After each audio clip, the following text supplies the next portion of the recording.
Ladies and gentlemen, it's time to continue with this mini-series that tells you and narrates the biggest scandals that each Formula One team has had. Although it was theoretically Williams' turn this time, we have decided to put that episode on hold until we gather more information about some particular topics. But we didn't want to leave you without this section. Now it's time to talk about the structure. He returned to Formula One in 2010 after buying Brown Grand Prix, and in just 4 years, they started a path of success that allowed them to have the longest winning streak in Formula One history. But in addition, they quickly made it into the history books as one of the most successful teams in the category. We're discussing Mercedes, the dominant force in Formula One from 2014 to 2020.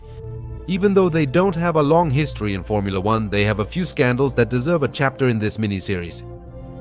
So, ladies and gentlemen, welcome to the top 5 biggest scandals of the Mercedes-AMG Petronas F1 team.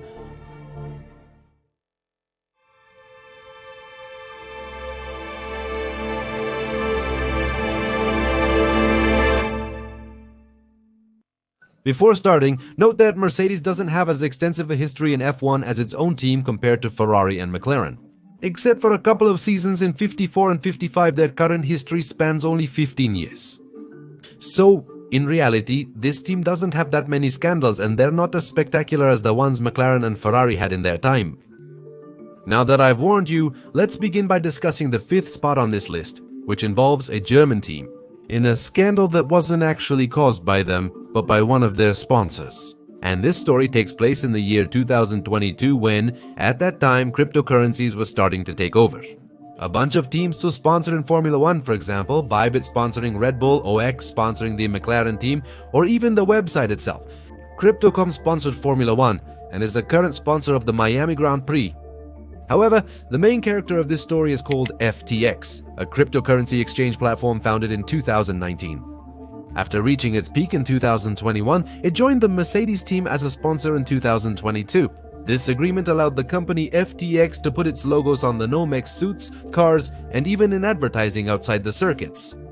This was a multi-million, multi-year agreement between Mercedes, Formula One, and this cryptocurrency company. In fact, in other sports like Major League Baseball, they also had an agreement of this kind with FTX. So what seemed like a lucrative partnership for both parties suddenly turned into a bit of a nightmare for the German team. The company FTX started having some problems during that 2022 when its cryptocurrency FTT and the investment firm Alameda Research, owned by the same person, that is Sam Bankman-Fried, began to have issues. In addition to being involved in a fraud scandal because of this same situation, which led to the collapse of his platform. Millions lost money as a result, and to put it simply, since we're not cryptocurrency experts, this ultimately caused the collapse of his platform. Because of this, millions lost money they couldn't withdraw because the platform didn't allow it. And eventually, the company had to declare bankruptcy because of a liquidity crisis and fraudulent management. This situation surprised the cryptocurrency world and Mercedes. Seeing the situation and what was happening with this company and all the accusations that were being made around it, November 17th, before the 2022 Brazilian Grand Prix, the Germans decided to issue a statement in which they announced that they were suspending the sponsorship agreement with FTX. And all the logos of that brand that were on the cars, Nomex suits, and team clothing were completely removed. This continued until the situation was clarified, which never happened. And trying to prevent a possible scandal, the team principal, that is Toto Wolff, had to come out and make a statement. That this was a lesson for everyone about the risks involved with cryptocurrencies and how volatile they can be. He had to admit that they accepted a deal with them at the time because they seemed credible when investigated, as partners and financially solid within the market. But during this whole FTX disaster, like many people, they were left unable to withdraw the money they had. On these platforms, they started suing the company and its partners, including business partners, where Mercedes Formula was involved. They were part of a class action lawsuit where they were accused of being participants in the FTX fraud through their business agreements and helping the company encourage people to participate in the FTX group's multi-billion-dollar fraud, where the people behind this lawsuit directly accused Mercedes, saying literally, this scheme would not have been so effective if it weren't for Mercedes Formula One's parallel promotions of FTX. Malamati ni sosabasis namsa data netoksao. Ultimately, the German team avoided responsibility and protected themselves by simply withdrawing their sponsorships and making press statements, preventing the situation from escalating. Meanwhile, the owner of FTX had to witness his company's bankruptcy and will face consequences. 25 years of his life in prison. Mercedes was indirectly involved in this scandal, where many people believe the team helped in what ended up being one of the biggest frauds in the world of cryptocurrencies. So, number 5, the FTX sponsorship and the consequences Mercedes suffered after the fall of this platform. Mercedes' success in Formula One was largely due to their revolutionary 2014 engine that launched the hybrid era and dominated as the most competitive engine for several years from 2014 onwards. The advantage Mercedes had in terms of their power unit was completely ridiculous and absolutely absurd. They were seconds ahead of their rivals who simply couldn't match Mercedes in terms of speed and reliability. Where much of the grid wondered, how did Mercedes manage to find such performance? And there, perhaps we find one of their biggest controversies caused by the former boss of Formula One, Bernie Ecclestone. It's well known that Bernie was never a fan of hybrid engines and hated seeing how Mercedes dominated thanks to these engines, since he considered this to be detrimental to the category, and he blamed these power units for being useless for street cars and harmful to his business, due to the lack of noise and competition that was causing audiences to gradually leave. Bernie blamed the hybrid era for the audience's exodus during this time, and in 2015 he made a statement aiming to get Mercedes involved in a huge scandal, since he openly commented that their great technical advantage with these power units was because they received insider information from the Fédération Internationale de l'Automobile during the years of development of these engines. He said this to the Sky Sports Italia platform, saying that the hybrid era, for them it was an advantage, as they worked closely with the Fédération Internationale de l'Automobile in defining the concept of these engines. What many people understood from these statements is that Mercedes had obtained advantageous information to develop the power units, what led to their success that other teams on the grid lacked. As a result, they gained an absurd advantage during the initial years, starting from 2014. And this didn't sit well at all with some journalists and fans who felt that the Mercedes engine had gained an unfair advantage. And what about this whole situation with Bernie Ecclestone making this statement to the press? Red Bull's complaints led to this, as they struggled with uncompetitive Renault engines. They had even threatened to leave Formula One if things didn't change. So Bernie saw this discontent as a way to strike at Mercedes' dominance. However, the Silver Arrows never paid any attention to these accusations, as they defended themselves by saying that they started working on these engines much earlier than anyone else, and that those conversations with the Fédération Internationale de l'Automobile were questions they themselves were asking, to clarify doubts about power configurations with the additional electric power units. But apart from that, they never had information that wasn't given to other teams on the grid, and much less did they have information before the rest of their rivals. Bernie was never questioned or spoke about this subject again. It's understood that it was his strategy to try to level the playing field between Mercedes and the rest of the grid. But no team paid attention to the accusations and simply kept pushing for changes, so for Mercedes itself, nothing really changed. After the 2015 accusation, the situation was never mentioned again. But for some fans, the idea that Mercedes had an unfair advantage that shaped Formula One for 8 seasons never left their minds. So, in 4th place, Bernie Ecclestone's accusations about Mercedes engines at the start of the hybrid era in Formula One. How about a video solely focused on the scandals from the 2021 season? Let me think for a moment. No, I remember now, I did make it, but unfortunately FOM took them down. But it's obvious to mention that there were plenty of scandals that year, and most of them involved either Mercedes or Red Bull.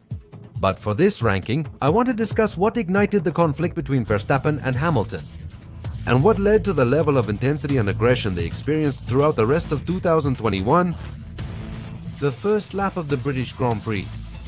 And yes, I know that many will consider what happened at the Abu Dhabi Grand Prix that season to be one of the biggest scandals. However, to be completely honest and fair, the scandal was more the fault of the Fédération Internationale de l'Automobile than Mercedes. So I particularly believe that the scandal that deserves this spot is precisely what triggered this battle. For context, Hamilton and Mercedes were coming off a 3-race winless streak where Red Bull had dominated them in France and in both races at the Red Bull Ring. Moreover, at his home race, Verstappen defeated Hamilton in the sprint, widening the points gap in Max Verstappen's favor. Reaching the halfway point of the season, that race would have Verstappen on pole, with Hamilton in second, looking to finally stop his rival once and for all. And that was evident in the electrifying and frantic start we had to this Grand Prix. until both of them reached the cop's corner and everything went to hell in an instant.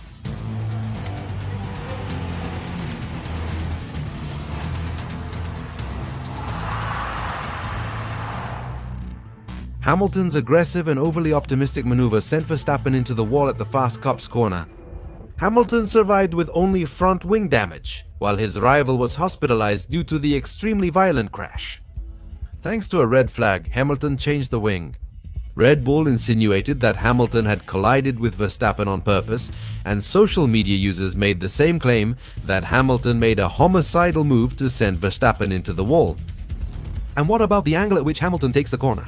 For many, it was almost impossible for the Brit to maintain the line entering that way and complete the overtake without touching Verstappen. It's clear that Hamilton was too optimistic trying to overtake that way at that particular point of the circuit. But the thing that remained here was, what was the Fédération Internationale de l'Automobile going to interpret to penalize Hamilton? A racing incident or a deliberate move by the Brit to take Verstappen out? Or, alternatively, a maneuver where Hamilton caused an incident without deliberately trying to take him out? And the decision made by the Fédération Internationale de l'Automobile was that Hamilton had attempted a maneuver, but he never had the position secured. He failed to reach the corner's apex with sufficient space, making the maneuver and resulting accident his responsibility. But they didn't consider it intentional to take Verstappen off the track, and therefore, applying the regulations, they only gave him a 10-second penalty. That when the race ended, it wasn't enough for Hamilton to win, and with that, take 25 points away from his main rival for the title in one go. Obviously, Red Bull and the fans didn't like this, considering the penalty a joke and demanding a much harsher punishment. In fact, during the following week, Red Bull sent Alex Albon to the Silverstone circuit to do tests, tracing the same line that Hamilton took in that corner, to prove that it was impossible for the Brit to take the corner that way and complete the overtake. They attempted to submit this as fresh evidence to the Fédération Internationale de l'Automobile, demanding a stricter penalty for the British driver.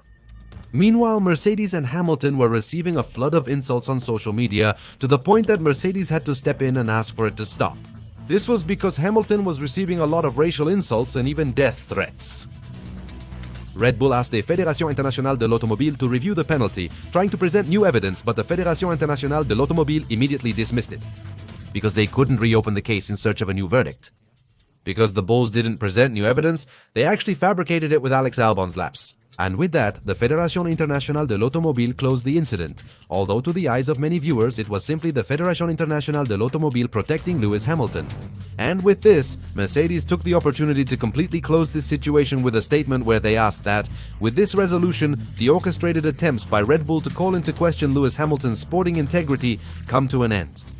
But everything that occurred in that Grand Prix, when Hamilton tried that move and the aftermath, it's definitely one of the biggest controversies Mercedes has ever been involved in. And what about the bronze in our particular ranking? Mercedes' Formula One history began in 1954 or 2010, in their first season as a constructor in this category. However, the scandal that takes the silver in this top is actually the consequences of an accident that didn't happen in the world of Formula One. For this story, we'll have to go back to June 11, 1955. That day, another edition of the 24 Hours of Le Mans was being held at the SART circuit. The race featured the German manufacturer who hoped to achieve a great result with their vehicle, the Mercedes-Benz 300 Sport Light Rennsport. And that edition of this prestigious race began and started to unfold completely normally. Some battles, some overtakes, in what was the beginning of a long 24 hours. However, on lap 35 at 6:20 in the evening, the world would witness the greatest tragedy in the world of motorsport. During the course of the race, Jaguar driver Mike Horton and Mercedes driver Juan Manuel Fangio were battling for the lead. In it, Jaguar orders Mike to stop in the pits and he suddenly brakes on the main straight to prepare for his stop. Lance McLean, the driver behind him, had to swerve left to avoid hitting him, which the man didn't realize.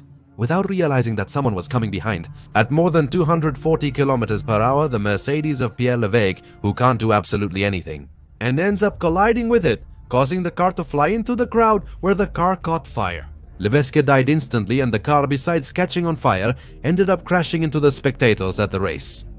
Among all the flying debris, plus the impact of the car, more than 80 people died, fans who had only come to watch the race. The Mercedes car, made of magnesium, an extremely flammable element, couldn't be extinguished in a horrific scene. with a lot of people dead in the area, hundreds injured, and complete panic among the crowd, who could only watch in horror at the scene unfolding after the accident of Pierre Laveille. But definitely, those were different times, and the phrase, "the show must go on," was very popular, and the race went on, while the remains of the tragedy were slowly being cleaned up. Although Mercedes was vying for victory in the 24 hours of Le Mans, the remainder of the race would not be easy for them, since it was one of their cars and one of their drivers involved in this accident. In Stuttgart, Mercedes had an emergency meeting during the night to decide what would happen with the disaster of this race and with their participation in it. And they were absolutely decisive. Mercedes had to withdraw from the competition, regardless of the position their cars were in at that moment. Even though the team withdrew and stopped participating in the event, they couldn't dodge many questions aimed at the brand and driver, since the press started accusing both of them of being directly responsible for the accident. You might be wondering, what does Le Mans in 1955 have to do with Formula One? Well, essentially not much. But the consequences of that accident affected the entire German sports structure, which would withdraw from all motor competitions after 1955, including Formula One. Although true, Mercedes had already decided to withdraw from motorsports. This incident affected all their teams that were still competing that season, 1955. And where the accusations wouldn't end for Mercedes, until the situation gradually became clearer as a racing incident, once even the authorities decided to investigate the situation. And once it was proven that Mercedes was not the cause of the accident, after the end of 1955, they withdrew from all competitions, including the world of Formula racing. And although it's not a scandal as such, from the top category of motorsport, we simply can't make a list of Mercedes scandals without mentioning it. One of the greatest tragedies they've ever been involved in, and one of the biggest scandals in their history. So number 2, the Le Mans accident in 1955, which ended the lives of more than 80 people. This moment is likely the most unique in the history of Formula One, or at least for the Mercedes team.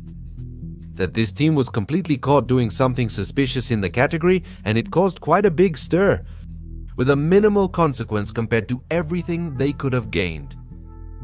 The story that owns the gold of this top takes place in the 2013 Formula season. In that year, Mercedes had an extremely fast car, but it had a severe weakness. The car destroyed the tires and, during race pace, wore them out in a very wild way. So all the speed they had during a Grand Prix was useless if they had to manage tire degradation. After a few races, the Mercedes became extremely competitive, combining that impressive speed they showed with a race pace that had improved dramatically, where, in a very short period of time, it seemed they had found a way to have better control over tire temperature and with that improve degradation. In the 2013 season, they won 3 races in Monaco, Great Britain and Hungary, significantly improving their points tally. However, in that season, Pirelli, the tire supplier, faced significant challenges with the 2013 tires because they would either explode or delaminate, leading to completely dangerous situations. Formula One allows the tire manufacturer to conduct its own tests in order to try to provide a tire that meets the demands of Formula One. And for these tests or trials, different teams from the grid can be selected. And for that, they specifically chose Mercedes, who after the Spanish Grand Prix and for 2 days carried out some tests, following Pirelli's work programs covering a total of 1,000 kilometers. For those new to Formula One, this may not seem unusual, however it wasn't always the case. The thing is, that year neither Pirelli nor Mercedes informed any other team on the grid that this test was going to be carried out so that it could be required and supervised to ensure that the work strictly adhered to Pirelli's testing, and that Mercedes wouldn't use this test to carry out their work plans that would help with the car's performance. In the 2013 season, testing with the current season's car was prohibited, but Mercedes had done so with their 2013 car. You couldn't test with that single-seater unless you had explicit authorization from the Fédération Internationale de l'Automobile. Lewis Hamilton's mention of this issue in the Monaco Grand Prix drivers' meeting brought it to light, but didn't improve the situation significantly. There was a lot of secrecy from both sides in order to carry out the test, which completely infuriated the rival team principals. And even more suspicions were raised when Nico Rosberg turned out to be the winner of that race. Obviously, this made Red Bull and Ferrari furious, and they immediately filed a protest with the Fédération Internationale de l'Automobile about why they were not invited to carry out these tests and why they were not properly supervised. Mercedes allegedly claimed the test was not secret, but one ordered by Pirelli, and it was up to them to inform the Federación Internacional del Automóvil and the rest of the teams that the tests were going to be carried out, emphasizing that they simply followed a work plan established by the Italian brand, that they never knew which tires were being tested, and that they had permission from the Federación Internacional del Automóvil to carry out this test. Since the stewards of that Monaco Grand Prix couldn't determine if Mercedes acted illegally during these tests, they decided to send the case to the World Motorsport Council so they could make the decision, after thoroughly investigating the case. On June 20, 2013 at the hearing, Mercedes did not deny conducting these tests. And for this investigation, the Federación Internacional del Automóvil asked Pirelli to explain why and how they came to the conclusion that they needed to carry out this test. They argued that the tests were allowed in their Formula 1 contract, they did nothing illegal by conducting them, and the Federación Internacional del Automóvil was fully aware that they would be carried out. However, when it comes to how they received the permissions, that's where things get a bit complicated, because in fact Pirelli and Mercedes received approval from Charlie Whiting. But in Pirelli's contract it stated that all teams had to be invited to carry out that test.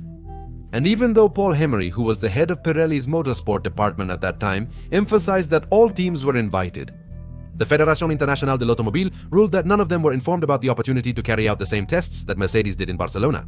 Since no one knew about the test and no other team was able to apply to participate in the same way, Pirelli's response was to say that the test was necessary and in the best interests of Formula 1. And that it wasn't feasible to do these tests with more than one team, because their research would have no purpose if all the teams were invited to participate. It would have delayed Pirelli's work for several months, and it was necessary for one of the leading teams to be the one to carry out this work. After considering the arguments from Mercedes and Pirelli, the Federación Internacional del Automóvil concluded that the test was legal and had its permission. Neither Mercedes nor Pirelli acted in bad faith during these tests. However, Mercedes' use of the 2013 car violated Code 22, 4H of the Federación Internacional del Automóvil sporting regulations at that time, which prohibited carrying out any kind of testing with the cars from the current season. The Federación Internacional del Automóvil admitted that had they known the 2013 car would be used, Pirelli and Mercedes would not have been authorized to conduct the test.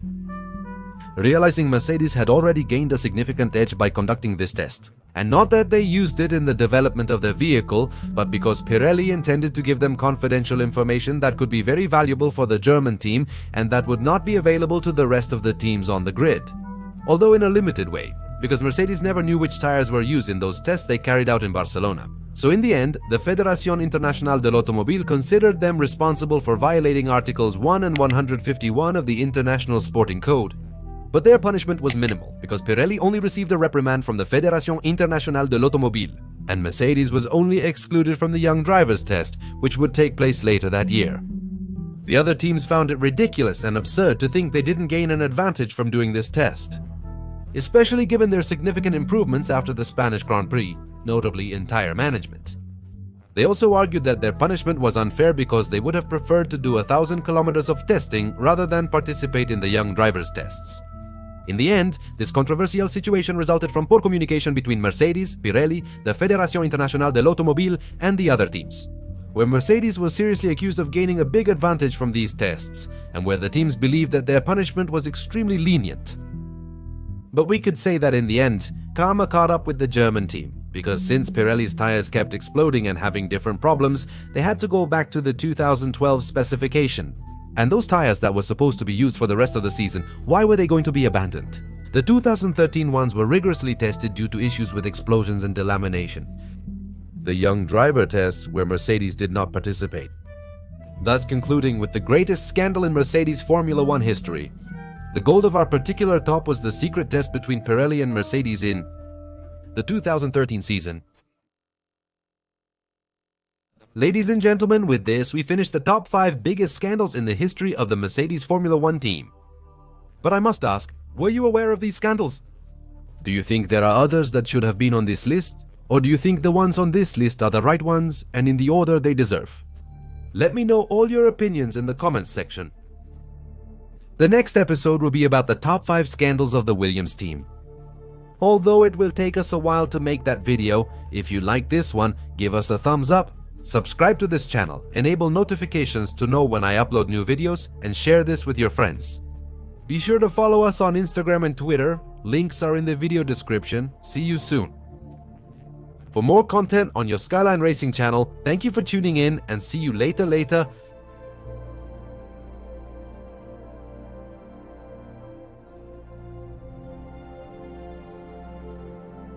Thank you.